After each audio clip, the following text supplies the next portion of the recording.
আন্দোলন শুরু করেন, আপনি কি করবেন? আপনি কেন শুরু করেন না? আপনি কেন শুরু করেন না আমাকে সেটা বলেন। আমাকে শুরু করতে বলছেন কেন? আপনি আপনার থেকে শুরু করেন।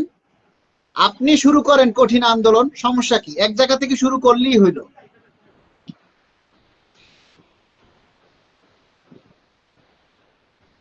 সাধারণ মানুষ পে স্কেল চাচ্ছে না, সাধারণ মানুষ পে স্কেল চায় না। সাধারণ মানুষ মানুষদেরকে মানে ঠাপাইয়া সব নিয়ে নিবে।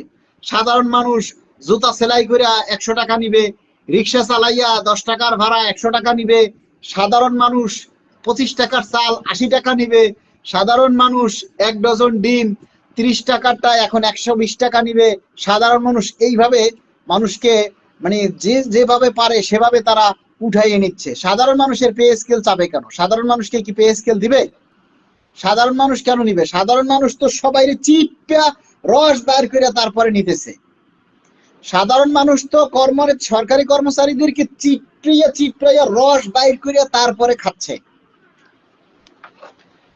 এমডি নিশাত ইসলাম লিখেছেন, আসসালামু আলাইকুম ভাই, আমি একজন সেনাবাহিনী সৈনিক, আমরা আপনাদের সাথে আছি। বাংলাদেশ সেনাবাহিনী সব সৈনিক আপনাদের পাশে আছে, আপনারা রাস্তায় নেমে আসেন। দেবপ্রিয় ভট্টাচার্য এর বেতন কত? ওইটা আর হারামজাদা। ভাই আমি চাঁদপুর থেকে বলছি, আমি একজন নার্স, সব সময় পোস্ট শেয়ার করি, অনেক ধন্যবাদ। সবাইকে বলবো আগামীকালকের কর্মসূচি, আগামীকালেও বিক্ষোভ কর্মসূচি আছে। এই কর্মসূচিতে আপনারা সবাই অংশগ্রহণ করেন। আগামীকালকের কর্মসূচিও সবাই অংশগ্রহণ করেন। এবং এই যে সমস্ত মানুষ, সে যে রকমের মানুষই হোক, সে যদি পে স্কেলের বিপক্ষে বলে, সরকারি কর্মচারীদের রুজি রোজগারের বিপক্ষে বলে, সরকারি কর্মচারীদের পেটে লাথি মারে, তাদের বিরুদ্ধেই প্রতিবাদ হবে, তাদের বিরুদ্ধেই ঘোর প্রতিবাদ হবে। সে যেই হোক, কোনো ক্ষমা নেই। যারা সরকারি কর্মচারীদের পেটে লাথি মারবে, যারা সরকারি কর্মচারীদের রিজিক নিয়ে কথা বলবে, সে যে হোক, কোনো ছাড়াছাড়ি নেই, তার বিরুদ্ধে জোরালো প্রতিবাদ হবে।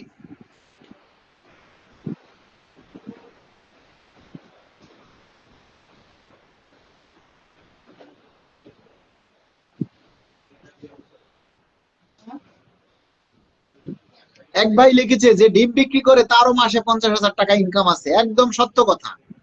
আজকাল যারা ব্যবসা করে, এই যে বাজারে রাস্তায় দাঁড়াইয়া সবজি বিক্রি করে, তারও দিনে 1,000 টাকা ইনকাম আছে। কারণ ওই যে সারাদিনে সবজি বিক্রি করে, তার আজকের যে দাম সেই দাম অনুযায়ী সে সবজি বিক্রি করে, তার তো ইনকাম ভালোই থাকবে। কিন্তু আমাদের তো কিনতে হয় 15 সালের বেতন দিয়া। এখন 15 সালের বেতন দিয়া আমি পাই 15 সালের বেতন, বাজারে গেলে কিনতে হয় 26 সালের দামের তরকারি, 26 সালের জিনিসপত্র। আমি কিভাবে কিনবো? আমি কিভাবে কিনবো আপনারা বলেন? আমি 15 সালের বেতন দিয়া, 15 সালের 15,000 টাকা বেতন দিয়ে আমি বর্তমানে 40,000 টাকার জিনিসপত্র 15,000 টাকা দিয়ে আমি কি করে কিনবো? আমরা এটা প্রশাসনের কাছে জবাব চাই। আপনারা যদি বলে দেন যে না, 15 সালের 15,000 টাকা দিয়ে আজকে 26 সালের 45,000 টাকার বাজার 15,000 টাকা দিয়ে করা যাবে, তাহলে আমাদের পে স্কেলের দরকার নেই। পে স্কেল চাইবো না, আমাদের বাজার দর 15 সালে ফিরাইয়ে দেন। 15 সালে যে বাজার দর ছিল সেটা আমাদেরকে ফিরিয়ে দেন, তাহলে আমাদের আর পে স্কেলের দরকার হবে না। আপনারা পরে যারা লাইভে যুক্ত হয়েছেন, সবাইকে অনুরোধ করব আপনারা লাইভটা শেষ করেন।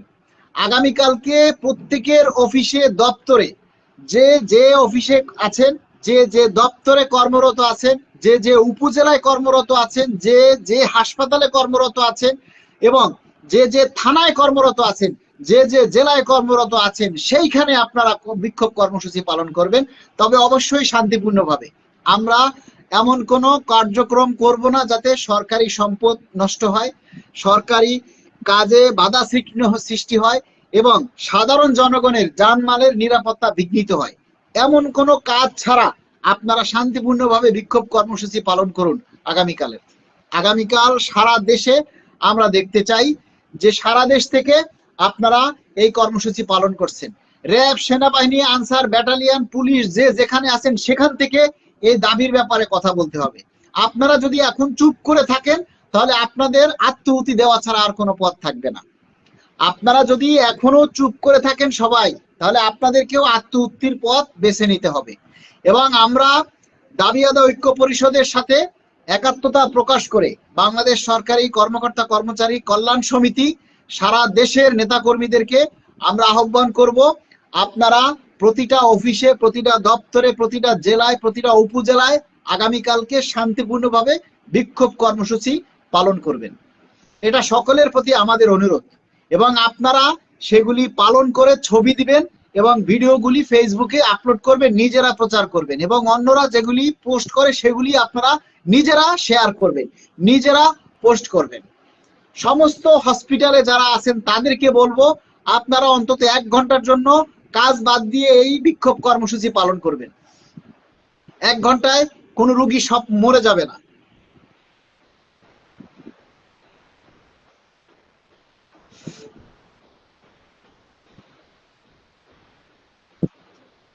আরে ভাই, শান্তিপূর্ণ আন্দোলনই সবাই মিলে করেন না। শান্তিপূর্ণ আন্দোলনই আপনারা সবাই করেন, শান্তিপূর্ণ আন্দোলনই তো করেন না। অশান্তিপূর্ণ আন্দোলন কিভাবে করবেন আপনারা? আমি আপনাদেরকে একদিন বলেছি যে আপনি 10 কেজি ওজনের একটা চালের বস্তা হাতে নিয়ে মাথায় তুলে দেখেন পারেন কিনা, তারপরে আপনি 40 কেজি ওজনের বস্তা নিয়ে চেষ্টা করবেন। আপনি আগে 10 কেজি ওজনের একটা বস্তা হাতে নিয়ে তারপরে চেষ্টা করেন যে আপনি সেটা তুলতে পারেন কিনা, তারপরে 40 কেজি ওজনের বস্তা নিয়ে চেষ্টা করবেন। আপনি শান্তিপূর্ণ কর্মসূচি পালন করতে পারতেছেন না, আপনি কর্মবিরতি কিভাবে পালন করবেন? কর্মবিরতি পালন করতে গেলে তো আপনার উপরে নানা চাপ আসতে পারে, নানা রকম ভাবে ঝামেলা হতে পারে, আপনারা বারবার কর্মবিরতি চান। ওরে ভাই, কর্মবিরতি ঘোষণা হওয়ার পর সবাই যদি কর্মবিরতি পালন না করে, তাহলে তো এই কর্মবিরতির কোনো লাভে আসবে না, কোনো কাজে আসবে না। এই যে এখন আমরা বিক্ষোভ কর্মসূচির কথা ঘোষণা করেছি, আপনারা বিক্ষোভ কর্মসূচি তো পালন করতেছেন না, তার লাভটা কি হচ্ছে? আপনারা লাভটা কি হচ্ছে? আপনি আস্তে আস্তে কঠিনের দিকে যান না, আস্তে আস্তে কঠিনের দিকে যান। আজকে বিক্ষোভ কর্মসূচি ছিল সারা দেশে, কয়জনে করছেন? আগামীকালকেও বিক্ষোভ কর্মসূচি আছে, সেটা পালন করেন। তারপর 30 তারিখ প্রতিবাদ সমাবেশ আছে জাতীয় প্রেস ক্লাবের সামনে, সেখানে সবাই উপস্থিত হন। তারপর সেখান থেকে যদি আমাদের গেজেট না হয়, দাবি বাস্তবায়ন না হয়, তাহলে পরবর্তী কর্মসূচি আসবে ইনশাআল্লাহ। আপনারা সেটা দেখবেন এবং সেটা আপনারা প্রচার করবেন। এই দাবিগুলি যদি আপনারা নিজেরা প্রচার না করেন, নিজেরা অংশগ্রহণ না করেন, তাহলে কিন্তু পে স্কেলের আশায় ঘুরে বালি, তাহলে কিন্তু পে স্কেলের আশায় ঘুরে বালি ভাই।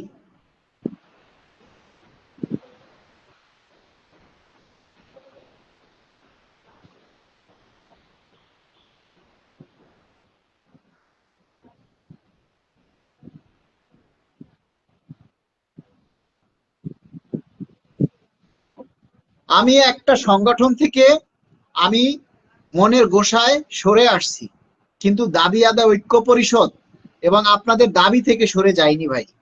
আমি আমাদের নতুন সংগঠন বাংলাদেশ সরকারি কর্মকর্তা কর্মচারী কল্যাণ সমিতির শুভ সূচনা করতে যাচ্ছি।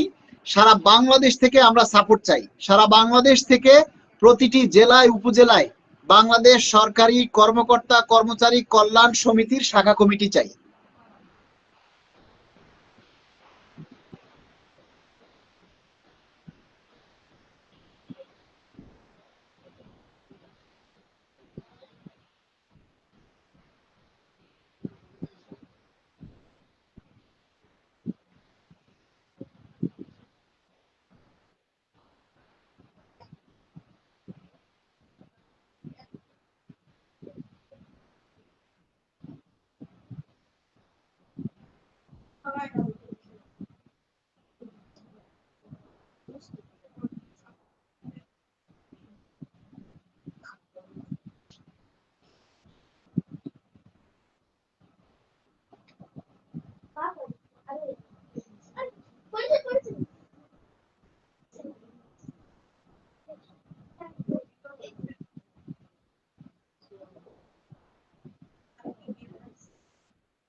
আমাদের সাথে এমপিও শিক্ষক যারা রয়েছে, এমপিও ভুক্ত শিক্ষক কর্মচারী যারা রয়েছে, আজিজ স্যারের নেতৃত্বে আগামীকালকে